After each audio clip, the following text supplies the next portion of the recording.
We heard from WrestleVotes that John Cena should be at WrestleMania 39 this year. The fact that it's in Hollywood, he's trying to be like the Rock now of this generation, of the Ruthless Aggression era and beyond after the Rock left. Makes sense for him to be on that show. Come to find out, he may already have a challenger because he tweeted the little eyeball emoji when he saw an article about it. Then he went on his own podcast, Impulsive, and said, I want that match. I texted Triple H. Give me that match. The show's on my birthday. It'd be a great birthday present. Let me beat John Cena. Of course, I'm talking about Logan Paul, who just had a really good match with Roman Reigns for the WWE Universal Championship in his third match. Now, you could say Logan Paul didn't deserve that spot in his third match being a YouTuber, and I agree with that. But despite that, the man had a great match. I think this would really do some decent numbers if they go around this route. So do you think they should do Logan Paul versus John Cena if both are healthy and available for WrestleMania weekend? Yeah, I mean, I think it's really going to depend on a number of things. It's really going to depend on if they have any young up-and-comers that they feel can have that match that it could do wonders for, that can really help establish somebody on the come-up. I know another guy that's got his name in that hat, so to speak, is Austin Theory. He's been a guy that's been pushing for that Cena match. He might fit that mold of a young up-and-comer. I know if we had this conversation maybe 2 weeks ago, based on the failed cash-in, it probably wouldn't have been a very different conversation we would have been having, because most people said, that's it.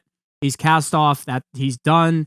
He's buried, the word that we hate using, because fast forward 1 week later, and look, I mean, the guy went out there. He had a great night on Raw. It seems like really that was just a way to get the Money in the Bank briefcase off of him. So maybe he's one of those guys that fits that mold. If they're going to call up somebody like a Braun Breaker, somebody like that, probably not him, because, you'd really have to start to establish him between now and WrestleMania, and there's not really a lot of time. So WrestleMania, for whatever it's worth, it's a lot about the attraction.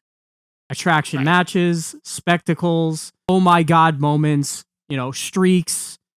The title matches, they're obviously important. But if I were to give you like top 10 moments versus top 10 championship, like heavyweight championship matches, most memorable championship matches, I could probably give you more moments than I could give you great championship matches, because some of the matches that were supposed to be great simply didn't live up to expectation. Logan Paul had a great match against Roman Reigns. He got hurt.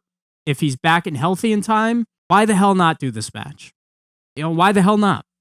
What Cena's well past his prime. He doesn't need to put over Roman. He's already done that. Roman doesn't need the push. Cody Rhodes, if he decides to come back, or if he's back and healthy and he's going to end up challenging Seth, neither of them will need that win. Why the hell not?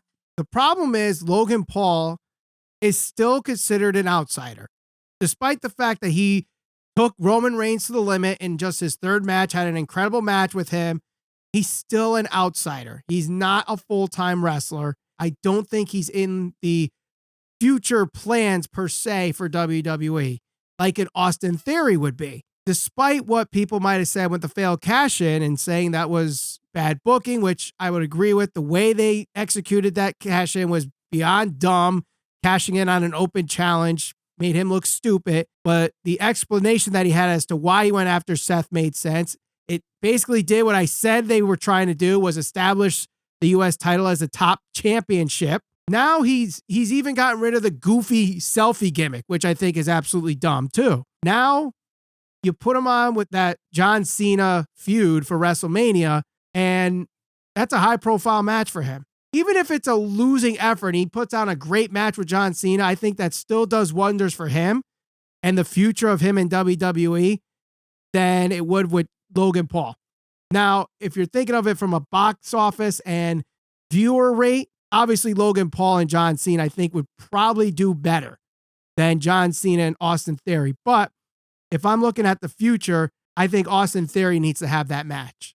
I know he might have done some controversial things in the past that people aren't really happy about. Judging him based on his in-ring ability and what I've seen from him, I do think he's got a bright future. I don't know why people say they don't see anything in him. I mean, I think he's shown he can cut good promos. He's got personality. But It was the gimmick. It was a stupid selfie gimmick. thing? And yes. Okay. It was the stupid gimmick and the fact that he was basically Vince McMahon's chosen one. And we all know what happens when you become a chosen one by Vince McMahon and are force-fed to the fan base. They're just going to initially, turn on you, whether it's justified or not. We saw it with Cena. We saw it with Roman. And we're seeing it with Austin Theory. And all it takes is some, changing character, let him lose a while. And it's like, all right, he's done for. And then they turn him and then boom, here it is. And that's kind of what we're seeing now with this turn, I think, from this past Monday. Get rid of anything that was from Vince McMahon's booking. Get rid of that stupid gimmick.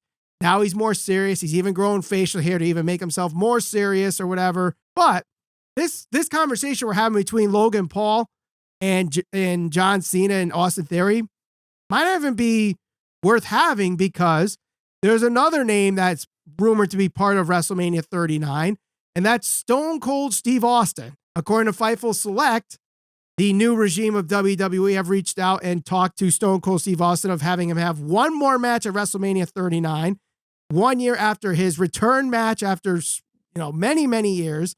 Another good match against Kevin Owens in the main event of night one. So it's got people talking about who should Stone Cold Steve Austin wrestle at WrestleMania.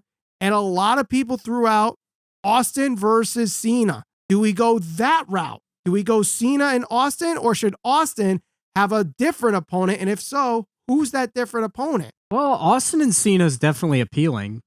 I mean, just for historical sake. Right, if generation versus generation. Yeah, and nothing against Kevin Owens, because I think that match itself far exceeded any expectations for anybody. And we didn't even know we were really getting a match. We thought it was going to be some type of sit-down segment, Stone Cold Stunner, everybody goes home happy after he chugs beers, and that's the close of the night. So we really got a treat with that.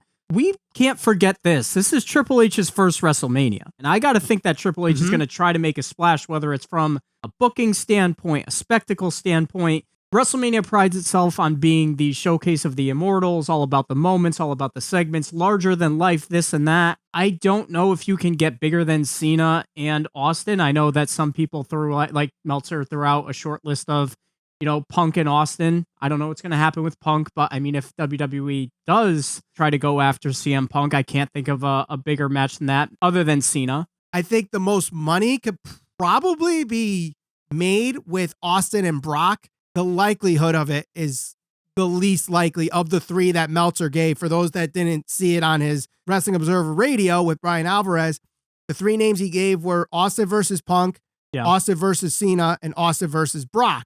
And all three of those are moneymakers, I think, without a shadow of a doubt. Those are definitely moneymakers. What I see is the issue, though, with Brock, obviously, is the German suplexes. Cena and Austin, I think, is the money match. I think that one there is the one that they go with. The money match is Austin Rock. But they've done that before.